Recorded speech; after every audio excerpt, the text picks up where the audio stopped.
आपको कमर से टांग तक तेज या जलन वाला दर्द महसूस हो रहा है, ऐसा लगता है जैसे बिजली की तरह दर्द नीचे पांव तक दौड़ रहा हो, ये सिर्फ आम कमर दर्द नहीं हो सकता, ये साइटिका भी हो सकता है। Sciatica. आइए समझते हैं साइटिका आखिर क्या। साइटैक नर्व हमारे जिस्म की सबसे लंबी नर्व होती है, जो कमर के निचले हिस्से से निकलकर कॉल है रान पंडली से होती हुई पांव तक जाती है। जब इस नरों पर दबाव आता है तो दर्द सिर्फ कमर में नहीं बल्कि पूरी टांग में फैल जाता है।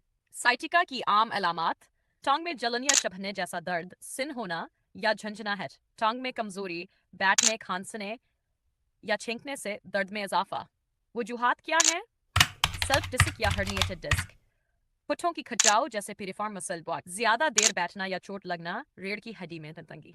सीन पाए इलाज की उम्मीद अफजा, लीजिए खुशखबरी, अक्सर केसेस में ऑपरेशन की जरूरत नहीं पड़ती। आराम, स्ट्रेचिंग, फिजियोथेरापी, दवाएं, इन सब से दर्द में वाज़े कमी आ सकती है। अलामात को नजरअंदाज मत करें। साइटिका का बरुकत इलाज मुस्तकिल नुकसान से बचा सकता है। अपनी रीढ़ की हड्डी का ख्याल रखें, ये आपके जिस्म का स्तून है। इस वीडियो को शेयर करें ताकि और लोग भी आगाह हो सकें।